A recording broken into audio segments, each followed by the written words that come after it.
Hello and welcome to Beauty and the Biz, where we talk about the business and marketing side of plastic surgery. I'm your host, Catherine Maley, author of Your Aesthetic Practice, What Your Patients Are Saying, as well as consultant to plastic surgeons to get them more patients and more profits. Now, today is a very special guest because it's a little different. It's not a surgeon. It's Janice Pastorek from New York. Now, Janice is a nurse and skin rejuvenation consultant and advisor to physicians and beauty corporations around the world. Now, educated at Georgetown University, she has been a guest professor at medical meetings throughout the world, which is where I met her, teaching skin rejuvenation and aesthetic techniques. Now, she and her renowned husband and facial plastic surgeon, Dr. Norman Pastorek, built a very successful practice in Manhattan on Park Avenue in New York City. Now, actually, Dr. Pastorek has recently kind of semi-retired, so we'll learn more about that. Janice, welcome to Beauty and the Biz. Oh, thank you for having me.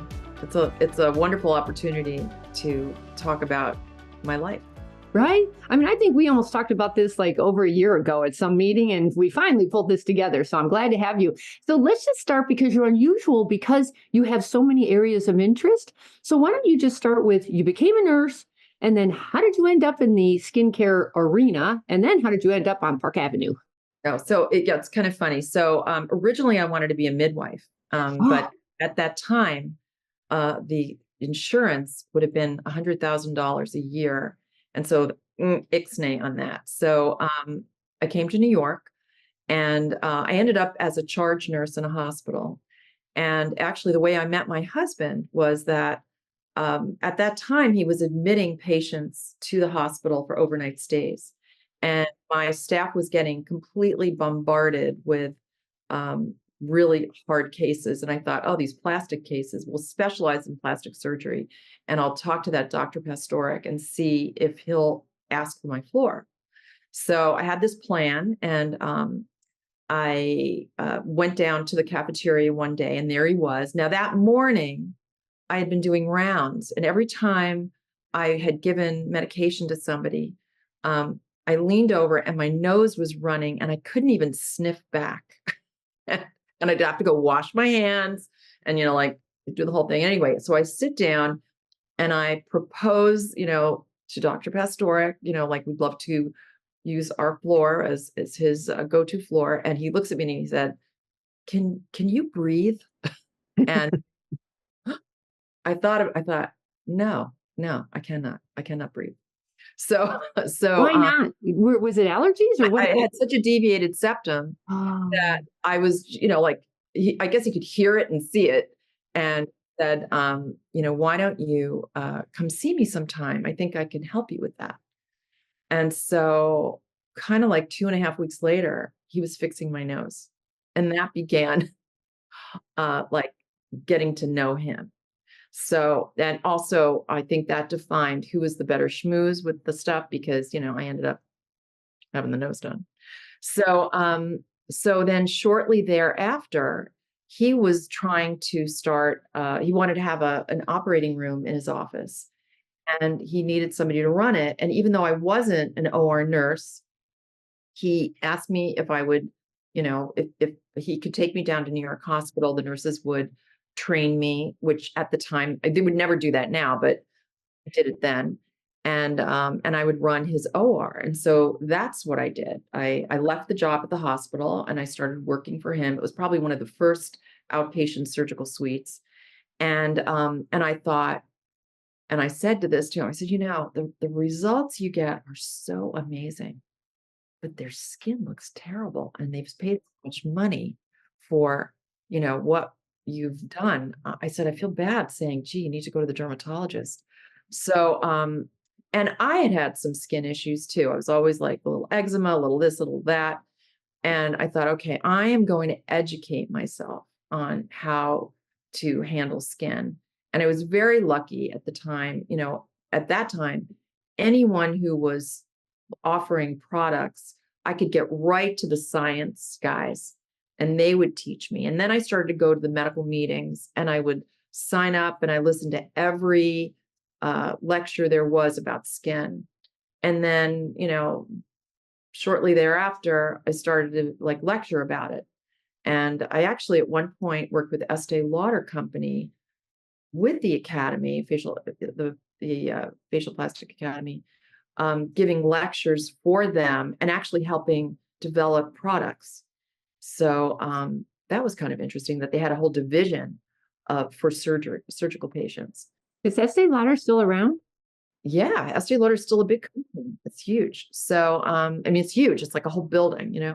So yeah, it's quite interesting. So we're here in New York, and for the longest time, we actually were at one point in two offices, one in Westchester, one in New York. And oh my God, 30 years ago, we switched it all over to the New York side. And my husband's always been low key. So we've never paid for advertising. We've never, done anything like that. It was always word of mouth. So so I guess what we needed to do is we realized we needed to have the kind of service that people would love and feel very comforted by, and not just coming for aesthetics, but coming because they felt connected. And I think that is how you have a practice that, all these years later, I mean, I've worked with him for, let's say, 43 years now. Oh my God. So yeah, so I was 25 when we started, and it's just been, like a really interesting ride, so to speak. Well, you're a really good walking, talking testimonial for skincare. Good for you. Well, thank you. Yeah. Wow. Well, kind of have to be. So if I want people to keep coming. Nice. So, Yeah. so I've always been, really looking at, what is safe, what is what works. And for me, it's always been combination therapy. So, I never do one thing. I always do a few things because I don't think everybody responds to one wavelength or one technology. And lately, I've really incorporated a lot of wellness because I feel that you can't feel bad and look good and sustain it. So a lot of what I do and what we've done for a really long time is um, really work on not just this is how you can look better, but we want you in your optimal health. If you're interested in knowing, we're interested in helping you get there. When you say wellness, what does that consist of? I never know what do you mean? Like, is it supplements? So, for instance, I now have 76 patients that have reported to me that they're either on Ozempic, Wegovy, or Manjaro, and not a single one, including the serious diabetics, were given a diet.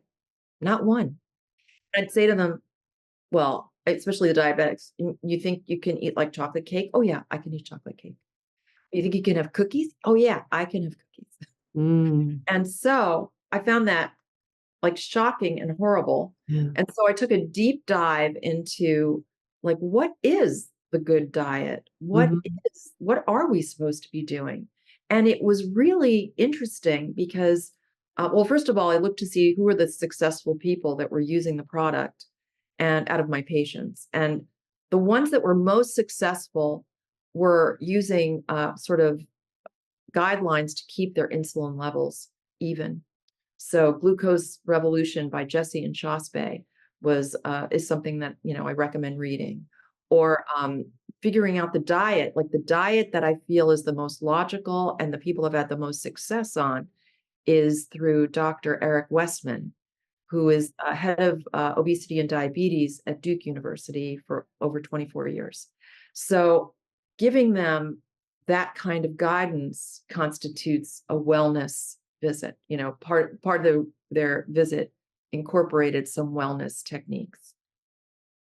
So are you prescribing the Ozempic, or they're just on it Oh, no, elsewhere, man. And believe me, they would love it if we would, but right? it has such potential for some terrible things. And if you follow the Westman diet and you maybe use the little bit of Glucose Revolution hacks, you lose the weight. It just comes Mhm. right off.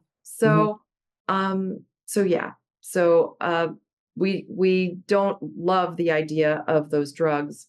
How do we live in a way that is is correct, that we're mammals, and we need sunlight, and we need certain foods, um and we need a certain amount of sleep. So we do a lot of guidance with that. It's just so American. We eat horribly. We eat like Yeah. teenagers, but our food system is ridiculous. And I'm as guilty as everyone else of processed food. I try so hard not to, but you really have to put some time and effort and money into buying fresh fruit and vegetables. And it's just a hassle. But anyway, the patients, the 76 patients, has there been any downside to that? Because there has to be another side to this Ozempic. It sounds like such a Oh, some of miracle. them have been on it for 2 years and they've lost 3 pounds. Like, to me, Oh, that doesn't really register as something I would want to keep doing. But you know what? A lot of people would rather have the pill, would rather have the shot yeah. than actually change their habits. So, I pay attention to that. I don't overwhelm if I feel like they're just, they're happy with the shot or they're happy with the pill. But, I'd like to give them what I think is good advice, and see where it goes. Or even not just advice, like I might say, you might want to go to this guy's website Right. and you might want to read this book. Um, you might want to, blah, blah, blah. I'm not writing a prescription of anything. I'm just saying, look, pay attention to this. Maybe this will be helpful. Listen to Dr. Jack Cruz. He's a neurosurgeon that's kind of remarkable, that has kind of figured out how circadian rhythm is so important in our living, and maybe increasing our DHA, which is omega-3 through eating seafood or grass-fed meat. And I mean, these are just kind of basic things, but most people know nothing about. Well, we live in that quick, quick, quick thing, like whatever is the quickest way I can get to where I'm going with the least amount of pain, that's where I'm going to go, regardless of the long-term effects. So that's how it is. But how much has it been helpful to be with a facial plastic surgeon and now talk to the patients about skincare as well? Because so many patients haven't given their skin a second thought until all of a sudden they're 65 saying, "Dear Lord, what happened?" And now they want the quick fix. Yeah. So, I mean, it's interesting. I think through the years, it was more prevalent to have somebody come in who was really kind of a wreck and, wanted to be fixed up. Now I think it's younger people are really more preventive oriented, and they do want to know. And there's so much information out there. It's very hard to decipher and know exactly what to do. And so, we do a lot of discussion about, what is good behavior. How might you handle your skin? How might you handle, again, how diet relates to a lot of the issues that we see, how excessive carbohydrates can, trigger PCOS, or a lot of things that they don't realize the connection to. So, yeah. But I'm seeing less people come in. I'm seeing more people now come in saying, surgery is really expensive. And because it's really here in New York, oh my gosh, it's anywhere, like a facelift is anywhere from, I think the lowest is 40 to 50, and the highest is like 200,000. And somebody actually brought me their estimate for $63,000 for upper and lower eyelids. And so people are like a little more, whoa, this is like, a lot. And so what can I do to perhaps avoid the knife at this time? Or if they've had the work, how do I maintain it? Because they've put such absolutely. a big investment in, they don't want to lose it. So, So yeah, you can help them coming or going from that facelift. yes, exactly, Yeah. exactly. Yeah. Like, what would be your average patient age? Older, younger? Oh, I have a real cross section. I have a group that's in the 20s and 30s. I have a group that's, you know, 50s to 70s. And my oldest patient is like 92. Oh my God. And today I just had an 88-year-old in who's, like gung ho, Has she really. ever had surgery before? Yeah, she's had surgery. How many facelifts can you have in a lifetime? Well, I think you can have as many as you have excess skin and good health. So, um, if you have, if you're able to have skin that is that droopy that you Hmm. can cut a little out, and you're healthy, you Hmm. could probably have a tweak. I was wondering though, the scar tissue underneath, eventually, can you still maneuver that, by your third or fourth So facelift? my husband always said that, the that scar tissue sheet underneath, you can actually use it to pull and like, in other words, adjust and then take a little excess skin out. So it actually worked for him to do like a minor procedure on somebody who's had facelifts before. Oh, that's good to know. Yeah, because I'm sure there's going to be multiple in my lifetime. Yeah. So, so I'm looking forward to more of them. So in your office, how difficult was it, just to go back, how difficult was it for regulations and permits to get you an in-house OR suite in New York? So in this office, we have a procedure room, but we only do minor procedures here. And my husband actually operated pretty exclusively at the hospital. Okay. So at this office. So I know a lot of guys are doing, in office. And remember, my husband has been known for any procedure he's ever done, he's done it under local. No kidding. Good for him. Only in the COVID years Uh, where they required him to do general anesthesia, hmm, did go to general anesthesia. Or if it was somebody who spoke a foreign language where he felt he couldn't communicate, mhm. or perhaps a child. Oh, So, but other than that, he trained during the Vietnam years, and they didn't have anesthesiologists, so we had to use a little bit of kind of Chinese medicine, like a little bit of acupressure and good talking to to do procedures. So, forehead lifts. I mean, they've been wide awake, little gauze over their eyes. wow. Yeah. So he's unique in that respect. That pretty much, except because the hospital required, because of sputum perhaps being sprayed if they weren't under general. Uh, Only in the last years of his practice did he do general. That's so unusual. That's very forward thinking of him. As a patient, I prefer local. I don't wake up well from general. I feel sick as a dog.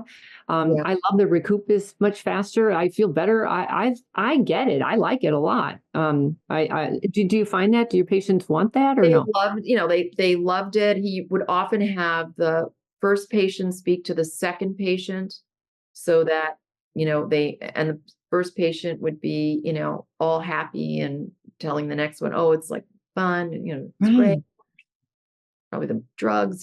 But, I but wouldn't do it any other way. I really, I did have a facelift on Park Avenue, and it was local, and it must be a Park Avenue thing because in other parts of the country, they look at me like I'm out of my mind. They're like, no, no, no, no, no. I do everything under general, and I think, I don't know. I think the patient trends are trending towards local. You know. he was always a local procedure. Right. Right. So, what's it like working with your spouse? Any tips on that? Because I interview an awful lot of surgeons who have a wife working with them. I have learned, like anything, pros and cons. So, what do you think? Well, I would say it was all pro. Oh, I can't think of anything that was con, mostly because when I started working for him, I was just, a person he hired. mm, Um, and so we really developed a professional relationship within the office. And I knew if I were to, bring home issues, what staff is going to stay if you start acting like, you're fighting. Well, we don't fight anyway, but if you start squabbling about anything. So I always deferred to him in terms of what he would like to do, because it started out being primarily his practice, and then eventually we had side by side practices, so that people that never ever saw him came to me. And so and every day we got to eat lunch together. So love that. And also, I think just with management wise, it was really nice having the two of us to be able to talk about things that maybe we liked or didn't like, what might we do better. It's just been dreamlike. I could say I couldn't think of like a more lovely way to have a vocation and spend my life than with somebody that I love being with and sharing that. And of course, if I had an issue with something that I thought he might be able to help me with, I'd call him in. And if he had an issue that he thought I could help, he'd call me in. But we always tried to maintain the most professional of attitudes with each other because I don't think anybody would stay as in a mom and pop business where they acted like, the Beverly Hillbillies. It's So, it's amazing how much that happens, and the staff won't tolerate anything nowadays, let alone that, no, not And tolerate. also like the wife who pops in, pops out, pops in to micromanage, then leaves, and has her own schedule and has to go pick up the kids. That And would annoy. Yeah, that would annoy. gosh, it's I think you have annoying. to work harder. I think you Mhm. have to do more. I mean, I am not below anything that has to be done here. I'm kind of like the Japanese. So the Japanese don't believe in housekeepers. Like the CEOs of the companies, they clean their own office in their corporate headquarters. Oh wow. So I feel like, if there's something that needs to be done and there's no one to do it, I will step in to do that. And I don't feel like it's below me to do that. And I think like I said, you have to work a little harder and be a little bit more, maybe it'll take a little extra load on in order for people to respect you and realize that I know or that their boss knows what it takes to do the job. hmm So now that Dr. Pastorak is fairly semi-retired and not doing surgery anymore, how is your practice going to move forward, or what's the scenario now? So it's interesting. So he retired about a year and a half ago, a little over a year and a half ago. And I wasn't ready to retire. So I have like a pretty big practice. So um we decided that okay, he would come in and he'd still do like lesions and maybe a torn earlobe and that kind of thing. And then oversee, what we're doing or what I'm doing. And lo and behold, like I've just had really a steady business. So it never diminished. Um, and in fact, as I've added in, I think this wellness component, um, people like I don't charge for the wellness part. I charge for the, neuromodulator. So it's like, gift with purchase. Yes.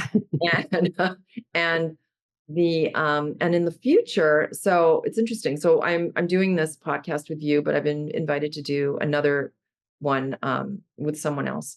And I'm going to focus a little bit more on the wellness aspect, the wellness counseling. And I'm sort of involved with a Yale Harvard group that is trying to incorporate uh, a little bit of spirituality, a little bit of wellness practices, trying to mainstream it more. So it's like maybe more acceptable to people. So they're working hard on that and I'm working with them.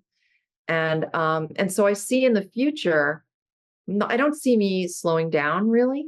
I actually have two offices. I have one here in Manhattan and just accidentally I have a little one up in Madison, Connecticut, where we have a weekend home. So I just kind of pick and choose who I'm going to see there because it's just more like for me, as crazy as this may sound, I just have fun doing this. I just love, love, love working with people. I love doing the art of skin care and fillers and threads and neuromodulators and I love like regeneration, not just of the skin, but of the body. How do we be our best self? And how do I want to like dance till I drop. That's kind of it. I want to be looking, not my age, but not fight it too hard, but like be the best I can be. And I want to share that with other people. And I think that really resonates with a lot of people. So As far as bringing anyone else in, the things that I've kind of thought about, like, it would be interesting to have somebody maybe with an internal medicine. People are not getting the kind of care that they used to get. Like here, we've always given people more time than they normally get anyplace else. I mean, I always book probably on average, not always, but on average, an hour and a half. I take a really long time with my consultation because I want to talk about that wellness piece.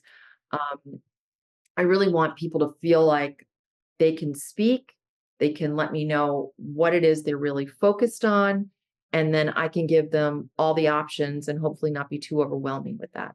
So, because there's so many options, you can bamboozle people and like literally they're like, oh, what do I pick? And if they want me to pick, I'm happy to pick. In fact, most times people do not schedule for a particular thing. They don't call and say, oh, I want Botox or I want filler or I want, they'll just say, oh, whatever she wants to do. Oh, no kidding. Yeah. That's the usual appointment, whatever she says, which is kind of cool. That's a good relationship to have with your provider when they completely trust you. Yeah. Well, because they know first of all, I need to sleep at night. I don't want to do things that feel are dangerous or that are questionable. I try to do procedures that kind of, are super safe and that I feel really good about. And I love the art of doing rejuvenation. So, knowing where to put the filler, knowing where to put the neuromodulator, knowing which neuromodulator is going to give me my best effect with the least amount of possible sequelae down the line, knowing which thread is like your best bet and what's going to give, me the least headache, that kind of thing. Right. So I assume you have that patient for life kind of mentality? Yeah, pretty much have them for life. In fact, I was just going through some charts that, I mean, they're like this thick. Yeah, that would be my chart. Uh-huh. Like you can't see what it is, but you can see. And that's the other thing. I have kept my paper charts. So we decided not, even though we have the ability to do EMR, one of the things that people don't talk about is that sitting in front of a blue screen is really not healthy. Blue screens read 12 noon, and you can have blue light toxicity. And the people that really knew how to utilize the blue screen for manipulation, the first people were it was the mafia in Las Vegas, where they made all the one-armed bandits blue screens to get people addicted to using the machines. Oh. And so EMR keeps you really in front of the blue screen. And I do a lot of drawing we always have done a lot of drawing on our charts. So the paper charts have stayed with us. And the more I'm learning about the deleterious effects of being exposed to artificial light and what, how it lowers your dopamine and serotonin, how they've actually studied nurses working nights when they're sitting in front of the computer, how, weight gain is a big deal. Depression is a big deal. Yeah. Paper charts. As a marketing consultant, I look at the paper charts and I say, but now you can't email market to your patients. You have to get those. We have their emails. Okay. We keep, we have like their profiles in the computer, but it's not that I'm charting on the computer. So no, you got to have a little bit of both. Right. So talking about marketing, how do you go about marketing, or do you grow your practice, or have you already grown it with really good relationships and there's no need for you to do anything else? So I've been in practice, like I said, like 43 years with my husband, and I have a very steady clientele. I have continued to grow the practice by word of mouth. We are going to, brighten up our website. In fact, Kelly, our practice manager, who's also our youngest daughter, so she is working on that now. I've never, I don't personally have a Facebook account. I might have an Instagram that I don't know about, or that I haven't find it. Yeah, I don't think so. So I don't do that because our patients are very, very private. Like even this week, or the last 2 weeks, I have had people come up from Miami, from um, oh, Europe. I mean, they come from all over, and so far, I have not needed to advertise yet. But who knows? I'm not done. Do they So, give you Google reviews? they will. I think you can go on. They're probably giving reviews to the general practice. Right, right. In the future, what we might do is make it look like it's more Pastorek medical aesthetics or something like that. We're thinking about all that. I think that would be a good idea because you want to be more on the forefront now, you know? Mhm. Um, Yeah. but Maybe gosh, medical aesthetics and wellness or something like that. for sure. So there's no exit strategy for you right now. You're nowhere near calling it a day. I'm not. I'm not. And I'm not saying that I couldn't have someone come in and work with me. I see that, like I said before, there's a real need for women's health in particular. Health in particular. I mean, people are very, very disappointed with conventional medicine right now because it's basically a pill or a procedure, and and and people are going to, and of course, in wellness, you've got to think about where does wellness come from? Where does your good health come from? Well, it comes from your immune system, which is your gut. And most doctors are not trained in nutrition or anything remotely in that area. They get very little information. So people are always asking me, do I know a good functional medicine doctor? Do I know a good naturopath? Because they're very disappointed. Even I had this young patient who was diagnosed by her Park Avenue gastroenterologist, said she was celiac. And she said, well, now what do I do? And he said, oh, Google it. Google it? What? Wow. Wow.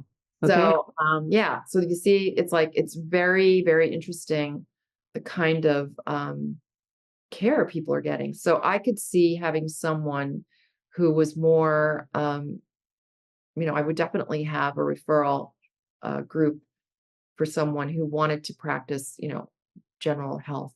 hmm But what about cosmetic patients in general? When they're seeing you, are they more on the trying to avoid a facelift? And so they're hoping that you can keep them intact for a lot longer, or have they already had a facelift and now they're trying to keep Both, it? both, Okay. both. So, threads are amazing, and even a little filler, we have some great skin treatments that remodel they go to the papillary dermis and remodel the papillary dermis without any, awful after effects, so they can continue. So our patients have always been, I don't want to bruise, I don't want to swell. I'm getting married tomorrow, and what can you do? You know, so we've really had to figure out. I use a variety of techniques, technologies. So we use a little homeopathy. We use something called frequency specific microcurrent, which they use at the Cleveland Clinic and with 6 NFL teams. And I actually have a program in that helps prevent bruising and speeds wound healing. Huh. We use red light. We use a lot of technologies. In fact, I'm excited about some new ones that I've got coming down the line that I was actually introduced to maybe 15 years ago. A Russian scientist was telling me about a type of cryotherapy, and he didn't quite get it. I thought the ice was more about, I don't know, it felt good. Now I realize when you apply cryotherapy to your tissue, it doubles the energy in the mitochondria, which are the batteries of your cells. So loving, using some of that technology. I'm like a techie girl. Like my husband wishes I would want jewelry. Um, I want, devices. So, That's fantastic. really happy I'd be for the jewelry girl. And so are you still going to be speaking around the world? It looks like. Yeah. Yeah. Good. Yeah, because Yeah. I hope you don't like go off into the sunset, you know? Yeah. No, I'm not ready to go. And do I look ready for sunset? I hope. No, no, not at all. It sounds like you have a great practice. I love that you have spent more time on patient relationships than on advertising. I just don't know if you can win that game anymore. It's just so competitive now. If you have a fan club, I would just spend a lot more time hanging on to that fan club and letting their friends and family learn about you through them. It's Yeah. just such an easier way to do this, you know? So, one of the things I do is, regardless of what they've had done, everybody gets contacted a week out to make Nice. sure everything is good. Mm-hmm. And if there's any question, I always make a personal, call. Nice. And so that, kind of sets a tone. And I'm happy to answer. We do a lot of referring. So I'm happy to answer questions. Not everybody's happy to answer questions, Right. but I'm happy to help people figure out what's the next thing. And it doesn't have to be about, your skin. It could be about who's the gynecologist I'm going to. So they know, as when you have that kind of connection, I think, it's a different relationship altogether. So, and that's not to say there's some people who want that and some people who don't want that. If they don't want that, they go someplace else. Right. So, So if somebody did want to talk to you, because we're going to be wrapping it up, I know your regular website was normanpastorekmd.com. Is it still that, or is there another way to reach you? no, that's how you get to us. Okay. All right. But you definitely want to start an Instagram account. Yeah. I know. Yeah. But, Just to join. I don't have anybody who's going to say, "Oh, it's okay to use my, my pictures." I mean, I have like people that like they're royals, and I have, all these people that like are, politicians and, and like Oh, nice. whatever. And nobody wants their picture on anything. So, I mean, I suppose I could do pictures of our staff, but wants to see that over and over again. All right. I hear you. It doesn't sound like it's a big deal in your life, but other people, it's a big deal, and they've got to figure out how to get those photos approved somehow, But some way. yes, I think, I think people do want to see some evidence of good work. And I think if you're starting out today, you absolutely have to do that. I've just been around so long, Right. You can win this game just by sheer persistence. I've been around 24 years. I thought that was a long time. Yours is 43. That's a really long time. You can just, the credibility and trust that you build after decades of doing something, that Yeah. should be worth something, Yeah, I think it is. And so, we're really, and listen, I think my practice was off the back of my husband's practice, and he was just regarded as a really, honest, good guy. So, I was very fortunate to have that and to still have it. So, there you go. The last meeting we were at was in Miami with the facial plastic surgeons, and they were just, they just had a beautiful ceremony for him, just the acknowledgement of how great of a surgeon and what a nice, kind man he is. It's just lovely to see him. Yeah. Yes, we still like every week we get calls. We got a call today. Somebody wanted their nose done, but it's like, come on. Yeah. Is he enjoying like having more free time? I think he is. Yeah, he does like it. Yeah, and he comes in. He comes in on occasion. We have some people that are so dedicated that they only want him to touch them. They'll work on with fillers or whatever, but for the most part, he's really happy doing what he's doing. He's been lecturing. He was the keynote speaker in Latvia via Zoom. Oh. He didn't go to Latvia for the rhinoplasty meeting. Yeah, he's good. He's really good. Well, I'm so glad to hear that. I will be seeing you at the meetings, and that's going to wrap it up for us today. Everyone, if you got some value out of this, please subscribe to Beauty in the Biz so you don't miss the other episodes coming up. And of course, please share this with your staff and colleagues. And if you've got any questions or feedback for me, please leave them on my website at catherinemaley.com. You can also enter your information to have a 30-minute complimentary consultation with me if you want to talk about the business and marketing side of plastic surgery. surgery, or you can always DM me on Instagram. I am on Instagram. I have to be, because that's where all the surgeons are. And that is Catherine Maley, MBA. So with that, I say thank you so much. We'll talk again soon. The fastest way to success is to model other successful surgeons who have what you want. But you can only see their results, not the path they took to get there. So you continue to jump from one thing to another, hoping to find something that will work for you too. But it rarely does. So try this shortcut instead. It's guaranteed to move you forward. I compiled my intellectual property to grow cosmetic revenues, everything I've gleaned over the years, into one playbook of the most successful practices and what they do to win. Go to cosmeticpracticevault.com and let's grow your cosmetic revenues.